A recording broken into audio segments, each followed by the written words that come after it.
Assalamualaikum warahmatullahi wabarakatuh.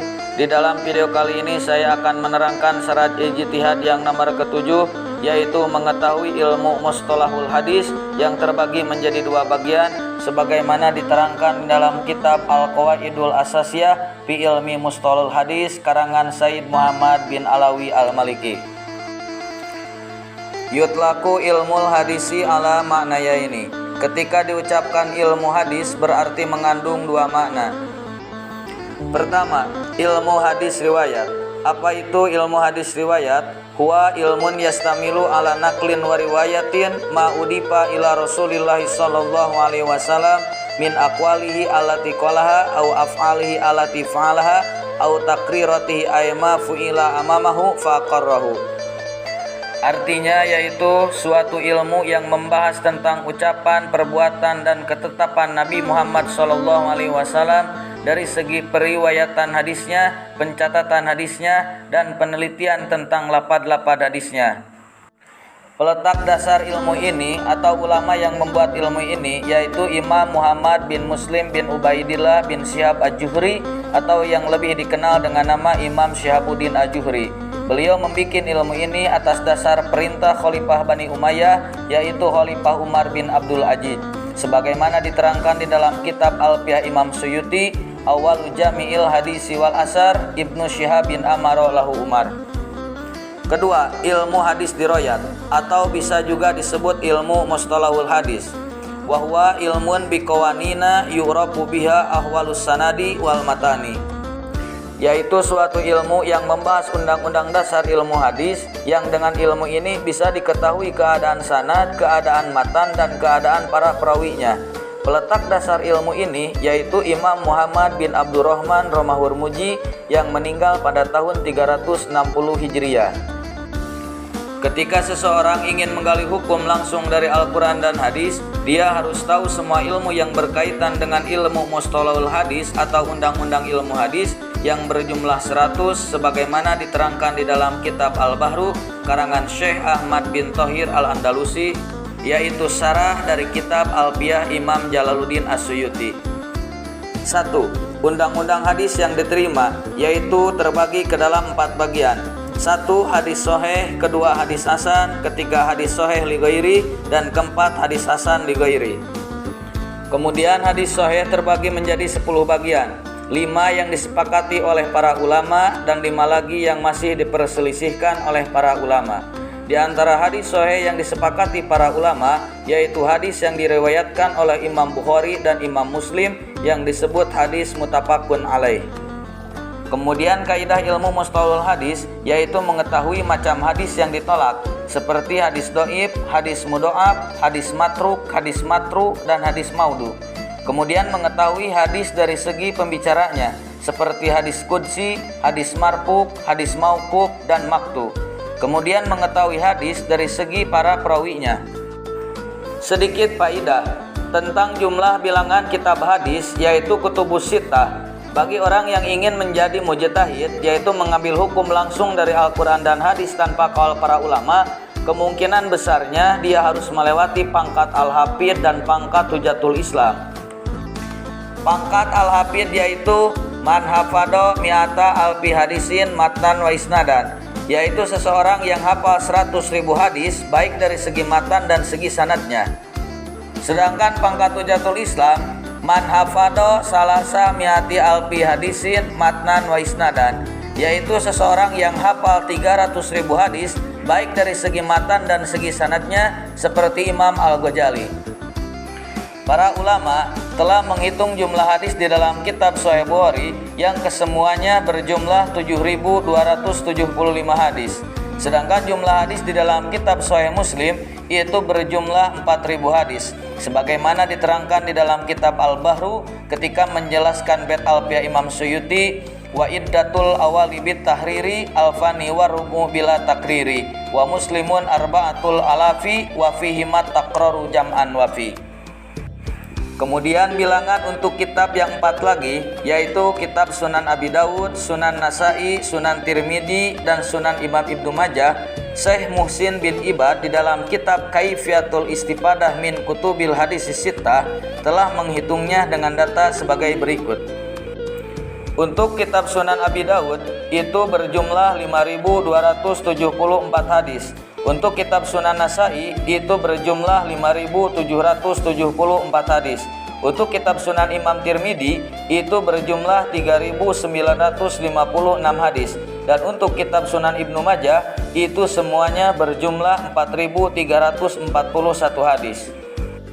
Jadi kalau dijumlah, semua hadis yang tertera di dalam Kutubus Sittah, yaitu kitab induk untuk hadis, berjumlah 30.620 hadis. Dan seseorang ketika hafal Kutubus Sittah itu belum mencapai derajat Al-Hafidz seperti Imam Ibnu Hajar Al-Haisami. Apalagi untuk derajat Hujatul Islam seperti Imam Al-Ghazali yang hafal 300.000 hadis baik dari segi sanad dan matannya. Dan apalagi sampai kepada derajat mujtahid mutlak mudawwan seperti Imam Hanafi, Imam Maliki, Imam Syafi'i, dan Imam Hambali. Karena ada kaidah dari ulama la ya'rifas sunnah illal mujtahid mutlak. Artinya, seseorang tidak akan pernah tahu isi kandungan hadis secara menyeluruh dan benar kecuali seseorang yang sudah mencapai derajat mujtahid mutlak. Adapun lafadz lan itu mengandung arti selamanya sebagaimana diterangkan di dalam kitab Fuqudul Juman Kila wali tabi dila kinturika wa khossohu libni khotibi zamlika. Dan sehebat Imam Ghazali pun yang diberi pangkat oleh semua umat muslim pada tahun 500 Hijriah dengan pangkat Hujatul Islam dan Mujadidul Islam, beliau masih taklid atau ikut kepada madhabnya, yaitu madhab Imam Syafi'i. Menurut sebagian para guru, ulama yang terakhir berpangkat Al-Hafidz yaitu seseorang yang sanggup hafal 100.000 hadis, diantaranya Syekhuna Al-Mukarram Al-Alim Al-Arif Billah Mama Tubagus Ahmad Bakri Sempur. Kemudian, fatwa para ulama mengenai orang yang mengambil hukum langsung dari Al-Quran dan hadis tanpa qaul ulama, di dalam kitab Fawaidul Madaniyah, Syekh Sulaiman Al-Qurdi berkata, Al-istinbatu minal kitabi was sunnati la yajuju illa liman balago rutbatal ijtihadi, yang artinya mengambil hukum langsung dari Al-Quran dan hadis itu tidak diperbolehkan kecuali kepada seseorang yang sudah mencapai derajat mujtahid mutlak. Kemudian Said Alawi bin Ahmad As-Segaf di dalam kitab Fawaidul Makkiyah berkata, wala yajuju lahu ay li ghairil mujtahidil mutlaqi al-istidlalu bil ayati wal ahadisi, yang artinya tidak diperbolehkan kepada seseorang yang bukan mujtahid mutlak untuk mengambil hukum langsung dari Al-Quran dan hadis. Kemudian fatwa Syekh Yusuf An-Nabhani di dalam kitab Sawaidul Haq, beliau berkata, inna da'wal ijtihadi fi hada jamani minhum ayamin ashabi da'awil kadibati la yultafatu ilaiha wa la yu'awwalu alaiha. Artinya, sesungguhnya orang yang mengaku ijtihad, yaitu mengeluarkan hukum langsung dari Al-Quran dan hadis, di zaman sekarang ini itu merupakan pengakuan yang bohong, juga pengakuan yang tidak bisa diikuti. Kemudian beliau melanjutkan, Ida alim tadalika ta'lamu annama yahdi bihi al-an ba'du talabatil ilmi min bulughihim darajatul ijtihadil mutlaqi wa annahum ta'ahalul istinbatul ahkamis syar'iyyati minal kitabi was sunnati bi anfusihim wa lam yabqa lahum hajatun ila taqlidi ahadin minal a'immatil arba'ati.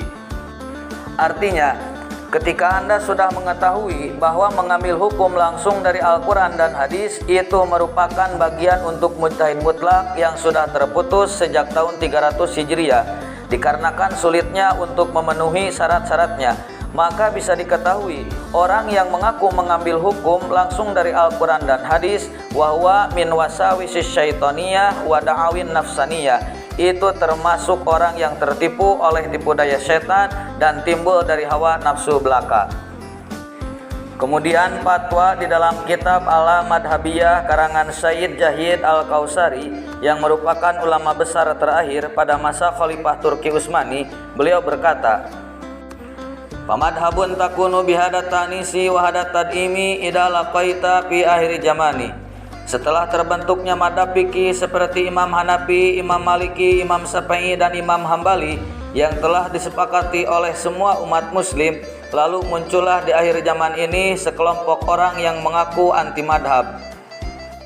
Yada'u ila nubadit tamadhabi bijtihadin jadidin yukimu maqamaha muhawilan tada'imu imamatahu bila madhabiyah, yaitu sekelompok orang yang mengajak manusia untuk meninggalkan imam madhab tersebut, lalu mengadakan ijtihad baru yang menurutnya sesuai hukum masa kini. Kemudian mereka menciptakan madhab baru, yaitu tidak bermadhab, kembali kepada Quran dan hadis, yang di dalamnya tidak ada aturan atau kaidah yang jelas, melainkan hanya kesimpulan hukum yang dibuat untuk menyesuaikan hawa nafsu mereka. Kemudian tabqa tilkal madahibu wa tabi'uha fi hairatin, bahwa aliran madhab tanpa madhab tersebut beserta para pengikutnya berada di dalam kekacauan berpikir. Bimada yahiku ayyulaqaba man indahu misluha dihil hawajisi wal wasawisi, dan perkataan tidak bermadhab lebih pantas disebut lamunan atau tipu daya belaka. Kemudian Syekh Zaid Al-Kausari melanjutkan, al-muslimur rajinu la yanhadi'u bimisli hadhihi da'wati fa idza sami'a narata da'wati ilan qidadi min hauli a'immatid din alladzina harisu usuladdinil islamiyyi wa furu'ihi min ahdi tabi'ina ilal yaum kama tuwarisuhu minan nabi sallallahu alaihi wasallam wa ashabihi radhiyallahu anhum ajmain. Artinya, seseorang muslim yang bijak tidak akan tertipu dengan ajakan dari sekelompok orang yang mengaku anti madhab, yang mencoba mengacaukan suatu tatanan hukum yang telah dibentuk oleh para ulama dalam perkara agama sejak zaman tabi'in hingga zaman sekarang, sebagaimana yang telah diwarisi oleh Nabi Muhammad SAW dan para sahabatnya. Maka ajakan tersebut harus dibenarkan dan harus diluruskan. Kemudian Syekh Romdon Al-Bu'ti di dalam kitabnya Ala Madhabiyah Akhtaru Bid'atan Tuhadidu Syari'atal Islamiyah, artinya tidak bermadhab merupakan suatu bid'ah di dalam syariat Islam. Beliau menjelaskan di dalam kitabnya secara panjang lebar dan secara rinci. Kemudian, mungkinkah seseorang yang cerdas, yang menguasai semua cabang ilmu, bisa mencapai derajat mujtahid mutlak yang bisa mengeluarkan hukum langsung dari Al-Quran dan hadis seperti Imam Syafi'i, yang insya Allah saya akan jelaskan di video selanjutnya sebagaimana diterangkan di dalam kitab Bughyatul Mustarsyidin.